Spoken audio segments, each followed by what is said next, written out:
ये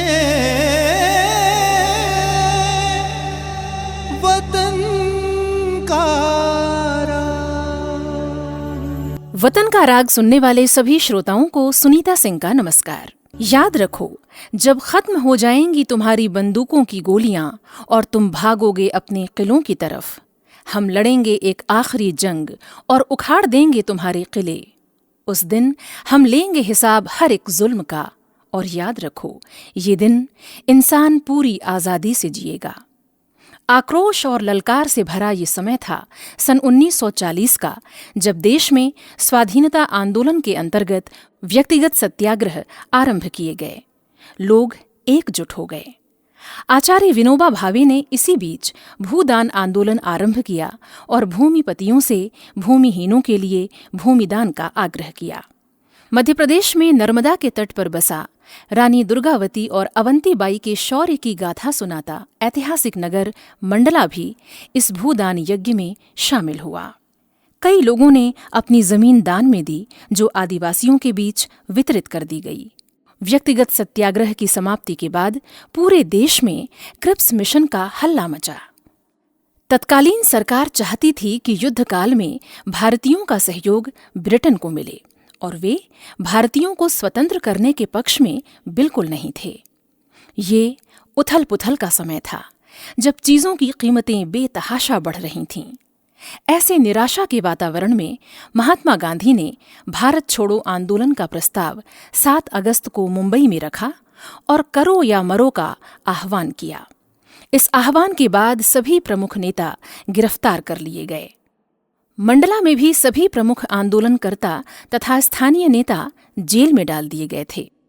मंडला में स्वाधीनता आंदोलन से जुड़े लोगों की सहायता के लिए गतिविधियां तेज हो गईं।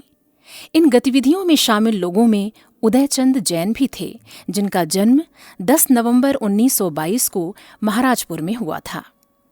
स्वाधीनता आंदोलन के सक्रिय कार्यकर्ताओं की आर्थिक सहायता के लिए महाराजपुर के सेनानी बाबूलाल यादव ने सांप्रदायिक एकता से संबंधित नाटक भयंकर भूत उर्फ प्रेम विजय के मंचन का आयोजन किया।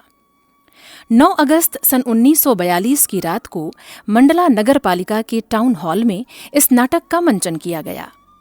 नाटक के मंचन के दौरान ही दर्शकों में से प्रमुख स्वाधीनता सेनानी पंडित अग्निहोत्री को बाहर बुलाकर गिरफ्तार करवा दिया गया। इसके विरोध में पूरे शहर में आंदोलन शुरू हो गया।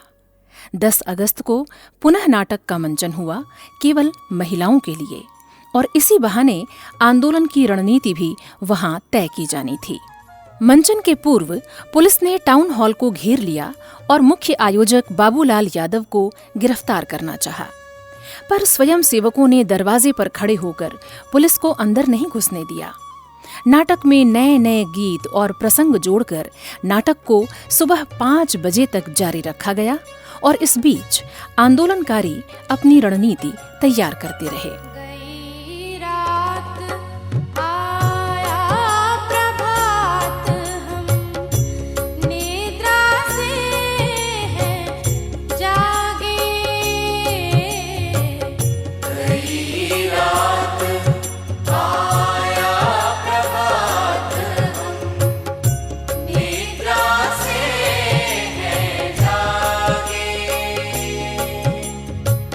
जय जय जय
गिरफ्तारियों का सिलसिला दूसरे दिन सुबह होते ही और तेज हो गया।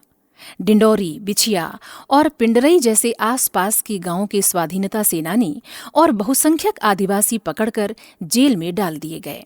डिंडौरी में द्वारिका प्रसाद बिलथरे ने एक रामायण मंडली बनाई थी, जिसमें सभी नेता रामायण के बहाने एकत्रित होते, राजनीतिक चर्चा करते तथा रणनीतियां बनाया करते थे। पूरे क्षेत्र में वरिष्ठ नेताओं की गिरफ्तारी के बाद छात्र नेता उदयचंद जैन तथा उनके 3-4 साथी ही गिरफ्तारी से बच सके थे। 11 अगस्त से ही स्कूल के छात्रों ने आंदोलन की बागडोर अपने हाथ में लेकर जुलूस निकालना और तत्कालीन सरकार की दमनकारी नीतियों के विरुद्ध अपना आक्रोश जाहिर करना शुरू कर दिया। उदयचंद जैन वैसे तो पास के गांव महाराजपुर के रहने वाले थे, पर आंदोलन के चलते वे मंडला में ही रुके हुए थे। मंडला में एक नवजीवन क्लब था, जहां पुस्तकालय के साथ साथ बैठक करने की जगह भी थी। उदयचंद इस क्लब के सदस्य थे। वहां उदयचंद का परिचय कई वरिष्ठ नेताओं से हुआ और पुस्तकों के अध्ययन से उनके भीतर राष्ट्रीयता के भाव का भी जागरण हुआ। वरिष्ठ नेताओं की गिरफ्तारी के बाद एक गुप्त बैठक में ये भी तय हुआ कि 15 अगस्त के दिन सभी लोग एक जुलूस निकालेंगे तथा मुख्य चौक पर खड़े होकर सरकारी कर्मचारियों और छात्रों को कार्यालय और स्कूल जाने से रोकेंगे। उदयचंद और उनके साथियों को ये काम भी दिया गया कि जो छात्र स्कूल जा चुके हैं वो उन्हें भी बाहर निकालेंगे। तय समय के अनुसार 15 अगस्त सन 1942 को विशाल जुलूस झंडा हाथ में लेकर आगे बढ़ने लगा। उदयचंद जैन नारा लगाते हुए आगे आगे चल रहे थे। कौमी तिरंगे झंडे ऊंचे रहो जहां में, वो तेरी सरबुलंदी यूं चांद आसमां में। तू मान है हमारा, तू शान है हमारी, तू जीत का निशा हो, तू शान है हमारी। कौमी तिरंगे झंडे, कौमी तिरंगे झंडे, कौमी तिरंगे झंडे ऊंचे रहो जहां में, वो तेरी सरबुलंदी यूं चांद आसमां में। तू मान है हमारा, तू शान है हमारी, तू जीत का निशा हो, तू शान है हमारी। कौमी तिरंगे झंडे, कौमी तिरंगे झंडे।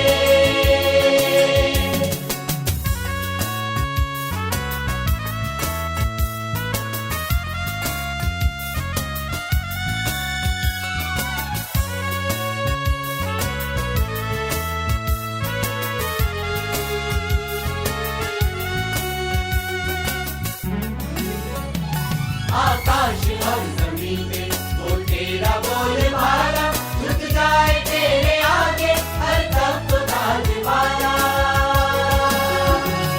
आकाश और जमीन पे वो तेरा बोलबाला, झुक जाए तेरे आगे हर तख्त ताजवाला।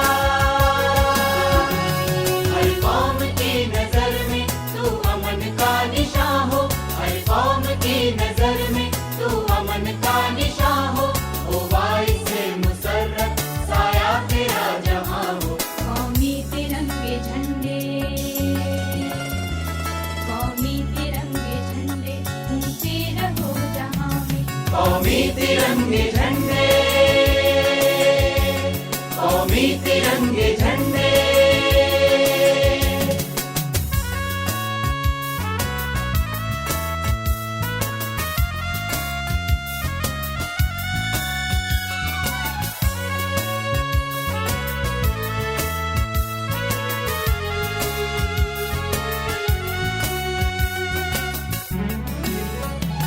हर एक बशर के लब पे जारी है ये दुआएं, कौमी तिरंगा झंडा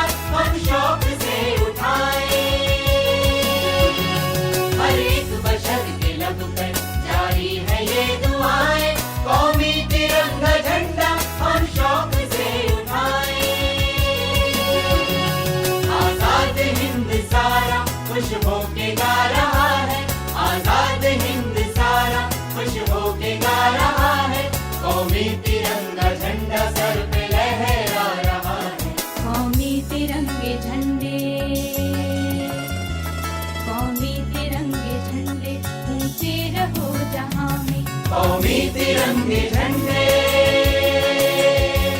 कौमी तिरंगे झंडे, कौमी तिरंगे झंडे, ऊंचे रहो जहां में, वो तेरी सरबुलंदी, यूं चांद आसमां में, तू मान है हमारा, तू शान है हमारी, तू जीत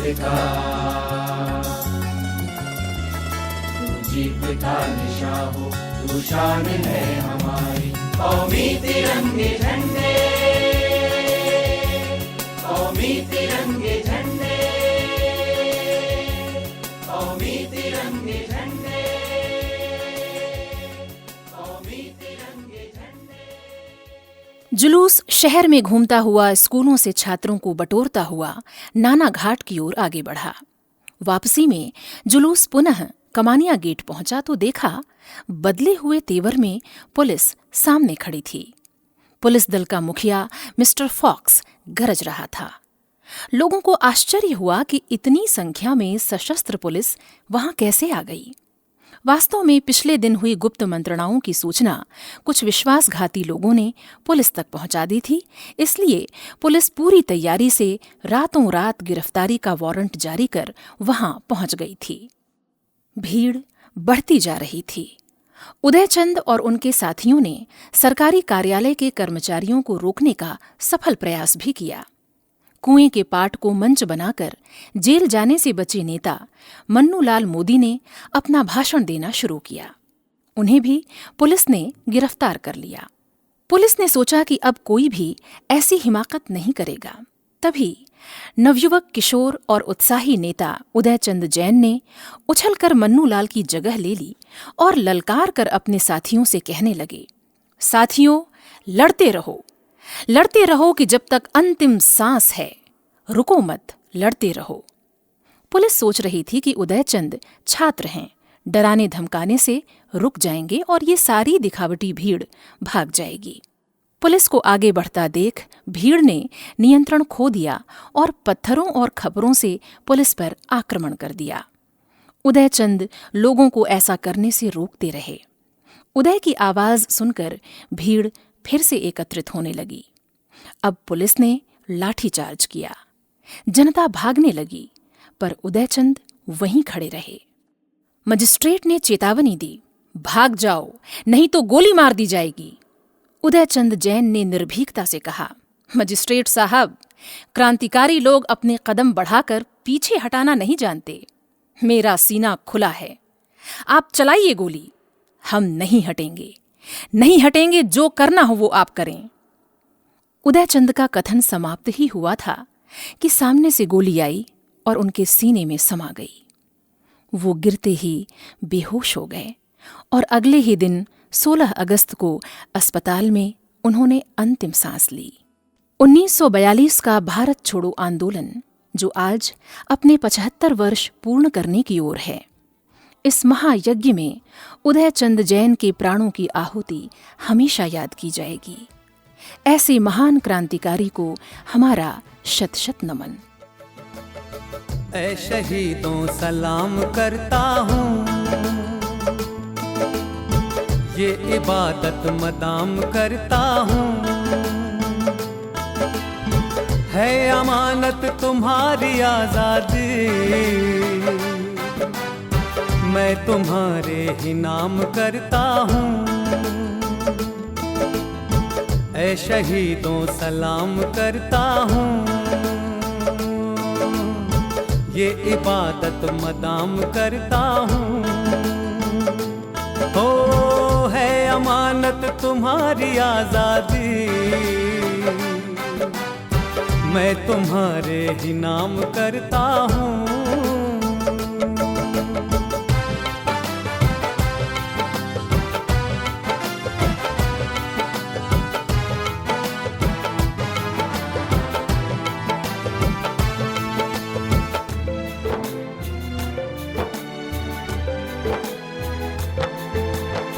दुश्मनों के सामने हम सर झुका सकते नहीं, अपनी अजमत अपने हाथों खुद मिटा सकते नहीं, खुद मिटा सकते नहीं, खुद मिटा सकते नहीं। दुश्मनों के सामने हम सर झुका सकते नहीं, अपनी अजमत अपने हाथों खुद मिटा सकते नहीं।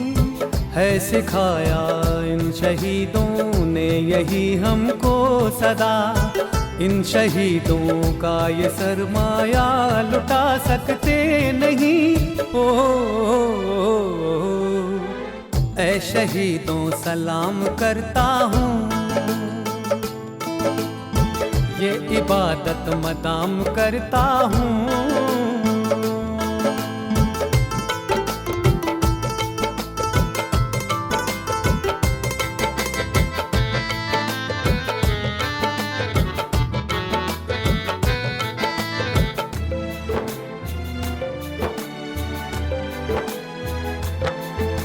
शहीदों का सदा ही बोलबाला हो, इन्हीं के नाम हर सू उजाला हो। मिले इनसे हमें दर से शहादत ही, मिले इनसे हमें दर से शहादत ही। हमारे दुश्मनों का मुंह ही काला हो, ओ, ऐ शहीदों सलाम करता हूँ, ये इबादत मदाम करता हूँ।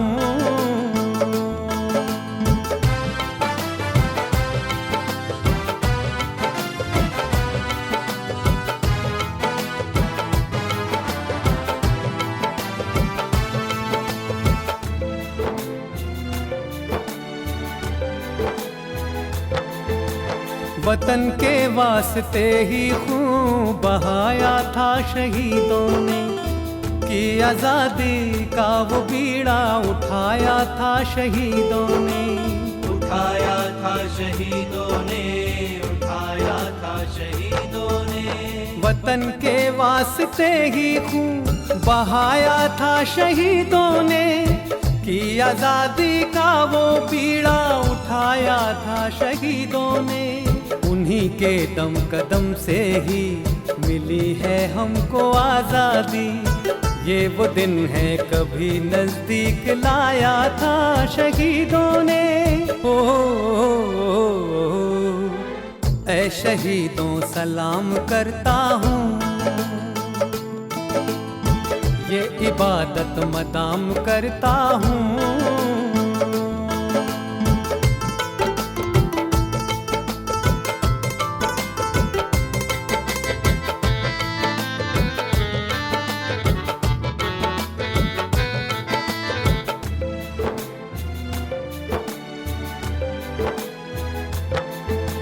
शहीदों को प्रणाम करते चलो, अकीदत का ये जाम भरते चलो। भुलाओ न तुम एहसान इनका कोई, भुलाओ न तुम एहसान इनका कोई। इन्हें याद करते गुजरते चलो, ओ, ऐ शहीदों सलाम करता हूँ, ये इबादत मदाम करता हूँ। हो है अमानत तुम्हारी आजादी, मैं तुम्हारे ही नाम करता हूँ। मान का मान स्वाभिमान का, देशभक्त रक्त तप्त वक्त प्राणदान का। अधीर मन अधीर तक लब्ध वेग बाण का, भय विहीन लक्ष्यलीन प्रवास है प्रयाण का। सांस सांस आस का यत्न सुनिर्माण का, चल रहे अधीर वीर प्रश्न ना थकान का। दिल मिलाया दम्भ जो विरोध जन्म ले रहा, कुचल दिया था स्वाभिमान जिंदा फिर से हो रहा। जननायक स्वाधीनता संघर्ष की महागाथा, आजादी के रणबांकुरों की क्रांति कथाओं के जाने पहचाने और अनजाने पन्ने, अमर बलिदानियों की प्रेरक कथाओं का संग्रह। ऑडियो एल्बम जननायक स्वराज संस्थान संचालनालय की प्रस्तुति। अभी आप सुन रहे थे कार्यक्रम वतन का राग। इस कार्यक्रम का मार्गदर्शन किया श्री राजेश प्रसाद मिश्र ने, समन्वय किया संजय यादव ने और स्वराज संस्थान संचालनालय के लिए इसे प्रस्तुत किया सुनीता सिंह ने। ये वतन का